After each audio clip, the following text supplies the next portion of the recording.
Hello Ranger Point Precision friends and family, and a special howdy to all you space cowboys. In today's video we're going to be installing the Henry PewView Handguard. Now this video is going to stand as your ultimate resource. If you have any issues with it, please make sure to email us at support@rangerpointprecision.com or use the contact form at the top of the website. We answer emails pretty much 7 days a week, as often as we can. So now let's get started. The first thing that we're going to do is we're going to open the action. We're going to inspect this firearm, make sure there is no ammunition in it. We're going to make sure that there is no ammunition on the workbench or within our wingspan, because we owe that to ourselves and those around us. So straight out of the box, you are going to have a handguard. This handguard is the same whether it is a pistol caliber or rifle caliber Henry that you are placing this on. You are also going to have a heat shield. This heat shield is going to be the same regardless of whether you have pistol caliber or rifle caliber. Now, you will have one of two optics rails. Now, I'm showing you this in case you've ordered the incorrect kit. There is one that is specific to the pistol caliber, and there is one that is specific to rifle caliber Henrys. You'll notice the rifle caliber one is longer and has 4 holes here, whereas the pistol caliber is shorter and has 3 holes for the top of the receiver. So in case you've ordered the incorrect one, this will help you identify which one you have. And just to ensure that you have the correct handguard, it's going to be marked for H for Henry, and that is not going to matter whether you have pistol or rifle caliber. The handguard is the same. Now for the included hardware, we have got 4 heat shield screws. These 4 heat shield screws, it'll be very obvious here in just a little bit where we're putting these. We're going to have some optics rail screws, and this is going to depend on whether you have rifle caliber or pistol caliber. If you have rifle caliber, you will have 4 of these smaller screws. If you have pistol caliber, you will have 3 of these smaller screws. These other screws right here go toward the front of the optics rail and land in top of the heat shield. Now for the handguard hardware, we're going to have an Allen key. We're going to have 2 screws here that go into the factory tenon. You'll notice that we don't have a tenon. Don't freak out if you guys have done this before. We've decided to go with the factory tenon and save you guys all of that sanding and headache. So these 4 right here will go through the side of the handguard. We'll install those in a little bit, and all they do is touch off on the side of the barrel to keep this handguard nice and solid. And then I do suggest using either blue or purple Loctite. What you'll do is, before you even get started, is go ahead and put that blue or purple Loctite on all of your threads. That way it can go ahead and start getting set up. I'm not going to put it on this because this rifle comes apart all the time. So it's going to be up to you to go ahead and apply your Loctite at this moment. As for tools, you're going to need a bench block. You're going to need a non-marring hammer. This is an East Wing flooring hammer, but it definitely works because we've got our nice silicone cups there, and it's not going to mark up our rifle.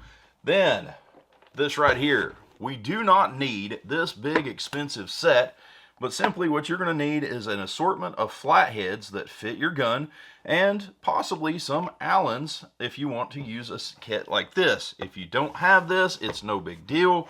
It just makes the job really easy. So just for reference, your X models are going to look like this. You're going to have a couple of other different variations, but what we're getting after are these 2 screws.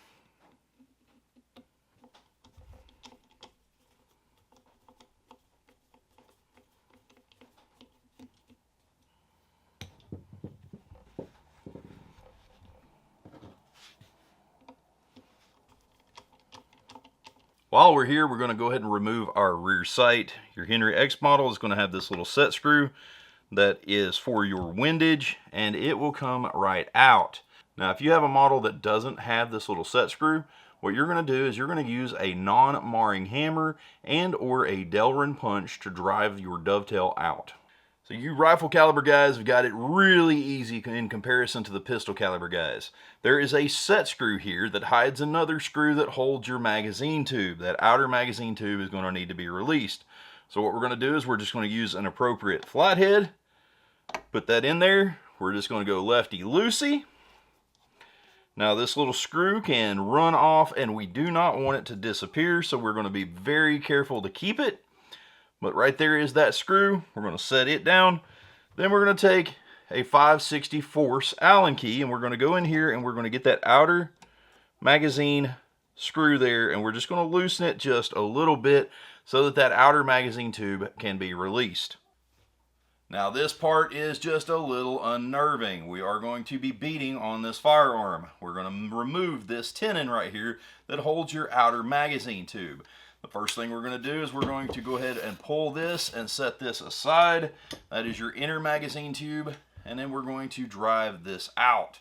Now this one being an X model, this plastic fits pretty tight right here. This forearm fits rather tight.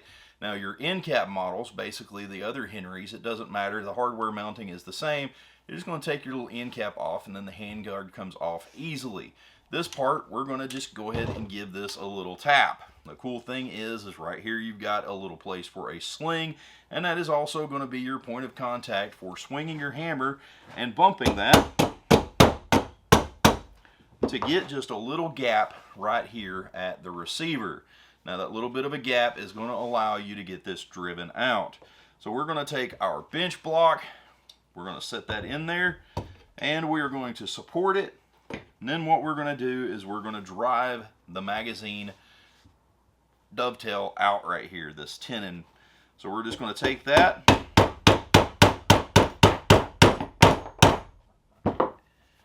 and boom, there it is. Now you're just going to take and pull that off, set it to the side, then we'll take our magazine tube out, slide it this way, set that aside. Then we've got to remove the rest of our handguard, and all it does is it slides off. There's a big groove right here with the factory tenon, and that tenon lets that slide out.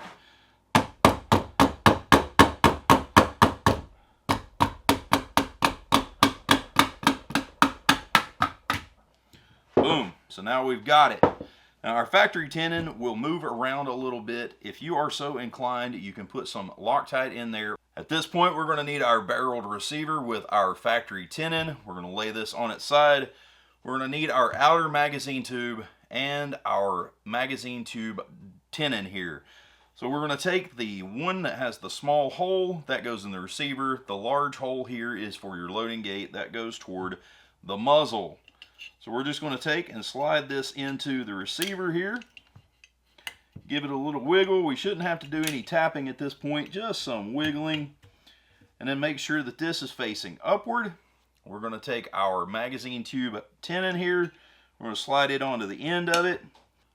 So we're going to get this lined up with this dovetail in our barrel, and we're going to drive it back home.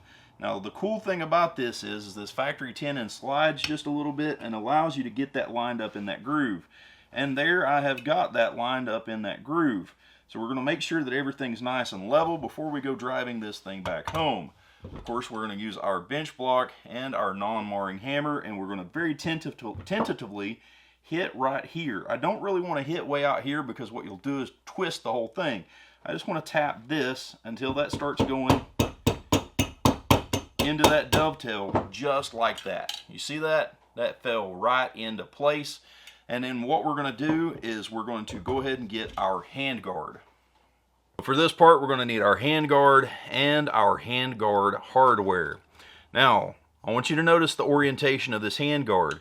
If you look, we are lined up here, and the big screw hole is lined up with the tenon.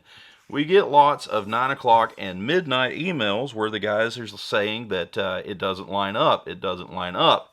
Well, on this PewView handguard, you're going to notice this forward angle and the QD sockets here for the sling are going to face the muzzle. So we have all of this assembled and we're ready to go. So what we're going to do is we're going to take our handguard and we're going to slide it over the outer magazine tube, and then we're going to finagle this until this all lines up. So there we go. That all lines up. And boom, now we're going to need our screws. And with our dovetail lined up, we're going to take our pan head screws here and we're going to put this into the handguard, and we're going to thread that into the factory dovetail. Then we're going to take and roll this over, double check alignment, that is aligned. And we're going to take another one of the pan head screws, and it is going to go straight in through the side here, and we are going to just snug it up. We're really not putting any final torque on anything right now. This right here is just to help with keeping everything together. It's kind of like a third set of hands. So that is just snugged up. Now we're going to take these 4 set screws right here. And these 4 set screws, they go into this hole, this hole, this hole, and this hole. Now you have to be especially careful not to cross thread these. So you guys that have the big screwdrivers, you probably don't want to use that because there's a potential to cross thread this. We have the included Allen key in the hardware that we're going to use, and we're going to put that right here on an angle, and all this does is go in and just kisses off on the side of the barrel. Though right now we still have a heat shield to attach, we're not going to put any tension on that screw. We're just getting it into place. Now we're going to take the one that fell into the handguard earlier. We're going to slide this into here. And again, it comes in at an upward angle. That right there will get you screwed in. And then we're going to insert the 2 that are left into this front part here above the factory tenon. Now this right here literally just goes in and touches off on the barrel, but we're not doing that at this moment. Like I said, we have to keep everything untensioned so that the heat shield will go on just fine. We're going to take our final set screw. We're going to run him home. Sorry that my hands are in the way. You're still getting the gist of what I'm doing. Now it's time for our heat shield. The correct orientation of this heat shield, this is going to face the sky. These 2 screw holes back here are going to face back toward the receiver, and this slant is going to face toward the muzzle. So now let's go ahead and set this down on here. And boom, there that is. Now it is time for the hardware. So now we have our 4 heat shield screws. The heat shield is lined up. We've got all the holes completely lined up. And what I'm going to do is I'm going to take a 3/32. I'm just going to use just the tip here because I do not want to cross thread any of this.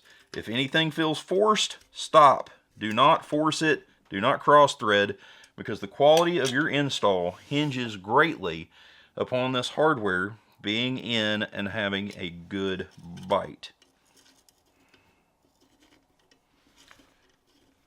So that side is started. We're going to roll this over. We have these visually lined up. We're going to take our other 2. We're going to run those in.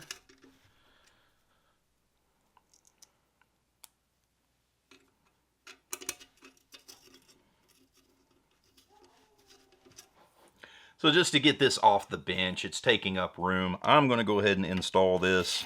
No big deal to go ahead and put your inner magazine tube in, rotate it, and lock it into place.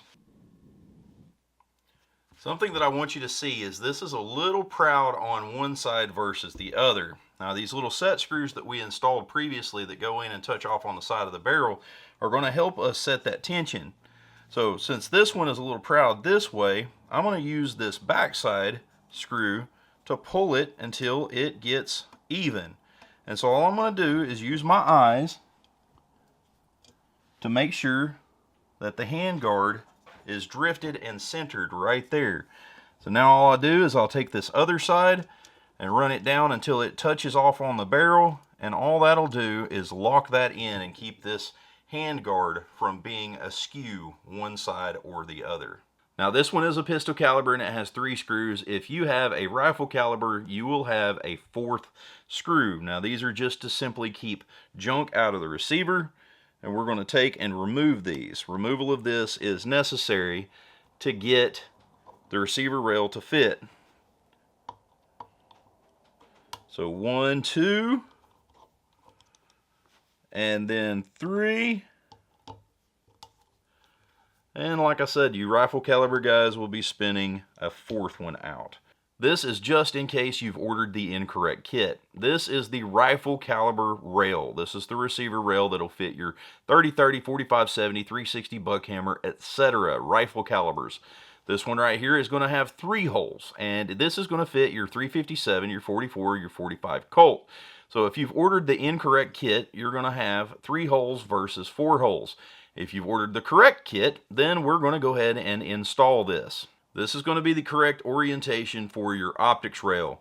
This big long slot is going to go toward the heat shield, which is going toward the muzzle. These 3 screw holes are going to go into the top of the receiver here. If you have the rifle caliber, it will be 4. That is the only difference. Let's go ahead and lay this here. This is the hardware for our optics rail. We've got 2 that go into the heat shield, and then we have 3 that go into the top of the receiver. Rifle caliber guys, again, you'll have 4. These are previously Loctited, as I had stated earlier. We're going to start dropping those into our receiver rail and go ahead and start running it down. Now, we don't want anything tight yet. Like I said, we may have to do some tweaking. And I'm just putting the 3 little screws there that go into the top of the receiver. I'm going to take a 3/32 bit, that way I can't over torque it, because like I said earlier, we do not want to strip anything. We don't want to cross thread. We don't want to booger anything up. We just want a really nice installation. And now those 2 screws are in. All of our receiver screws are in. It's time to put this gun back together. Alright guys, now that we have got our handguard on and we need to cinch our magazine screw down, we're going to take our 5/64, we're going to go in there and we're going to snug that up so that it touches off on the side of the magazine tube. Then we're going to take our little plug screw here that goes back into the bottom of the trigger guard plate. We're going to set him in there. We're going to take our flathead screwdriver and we're going to go ahead and drive that home.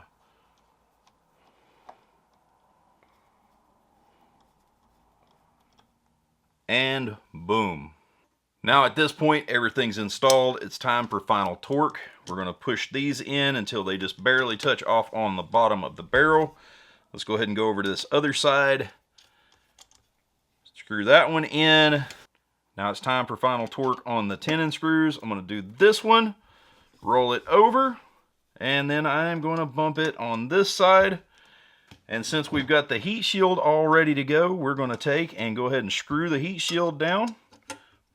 It's literally just hand tight. I'm not throwing a lot of torque on there.